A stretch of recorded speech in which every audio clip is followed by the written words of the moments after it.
જય માતાજી, જય શ્રી કૃષ્ણ મિત્રો. કેમ છો બધા? મજામાં છો ને? ચા પાણી થઈ ગયા છે? હવે સવારના 10 વાગી ગયા છે.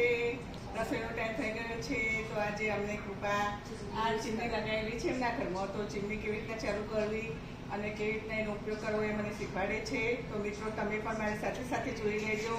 કૃપા મને શીખવાડતો. જો અહીંયાથી સ્વિચ પાડવાની, પછી અહીંયા બધા ફંક્શન આવે જ છે. તમારે જે રીતનું વઘાર કરવો હોય, તળવું હોય, થેપલા, રોટલી, બધાના અલગ અલગ ફંક્શન છે. એ પ્રમાણે તમારા યુઝ કરવાની ચીમની. જેટલું તમે તેલ ગરમ વઘાર હોય ને એ પ્રમાણેનું તમારે અહીંયા સેટિંગ કરવાનું હોય. અહીંયા બધું સેટિંગ આવે છે. અહીંયાથી લાઇટ થશે એટલે લાઇટ થઈ તમને દેખાય, અંધારું ના પડે. આજે અમારે લીલી તુવેરનું શાક બનાવવાનું છે, ભાત બનાવવાના છે અને રોટલી બનાવવાની છે. તો આજે લીલી તુવેરનું શાક કૃપા બનાવશે. તો એ વઘાર કેવી રીતના વઘાર આવી ગયું છે. હવે રાઈ નાખીશું, જીરું નાખીશું, થોડી હિંગ નાખીશું, પછી આપણે હળદર નાખીશું જરૂર પ્રમાણે. ગેસનો ધીમો કરી દઈશું અને પછી આપણે ટામેટા છે, મરચાં છે, કોથમીર છે અને એક બટાકું છીણેલું છે. બટાકું એટલા માટે નાખ્યું છે કે એને કહો છો કે આ બધો જ વઘાર ચીમનીમાં ઉપર જતો રહે. બટાકું એટલા માટે નાખ્યું છે કે અંદર થોડી ગ્રેવી થાય શાકમાં, એના માટે બટાકું છીણીને નાખ્યું છે મેં. તો મિત્રો આપણે થોડો ચણાનો લોટ નાખીશું તો અંદર શેકાઈ જશે તેલમાં. બહુ મસ્ત સુગંધ આવે છે.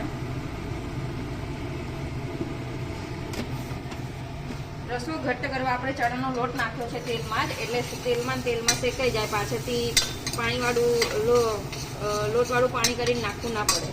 તો આપણે બધા થાય આપણે એવો મસાલા કરી દઈશું.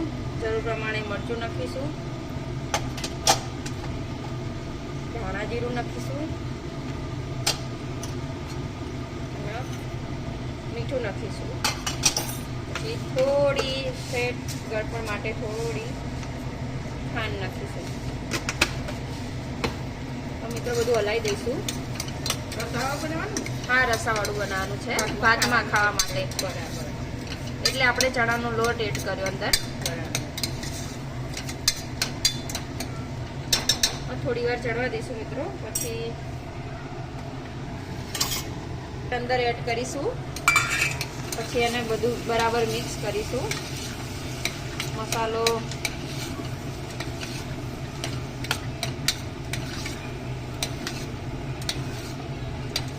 વઘાર્યા પછી ચીમની ચાલુ રાખવાની કે બંધ કરવાની? ના, પછી સીટી વાગશે એટલે એમાંથી વરાળ નીકળશે ને એ બધી જતી રહેશે, ખેંચી લેશે બધી વરાળ. જેમ આપણે ગામડામાં ધુમાડિયું હોય ને, ચૂલામાં પેલા યુઝ કરતા હતા. પહેલા આપણે ચૂલા યુઝ કરતા હતા એટલે એની અંદર ધુમાડી હતું. ધુમાડિયાની જગ્યાએ નવી સિસ્ટમથી, નવી ટેકનોલોજીથી હવે ચીમની નીકળી છે. એટલે બધું વઘાર ઘરમાંથી બહાર જતો રહે, ઘરમાં રહે નહીં. તો મિત્રો તમે જોયું કે ચીમનીનો ઉપયોગ કેવી રીતના કરવો. અમારા કૃપાબેને સરસ લીલી તુવેરનું શાક કેવી રીતના બનાવવું એ પણ શીખવાડી દીધું. અને મિત્રો તમને અમારો આ વિડીયો ગમે તો લાઈક કરજો, શેર કરજો અને સબસ્ક્રાઈબ કરજો. જય માતાજી મિત્રો.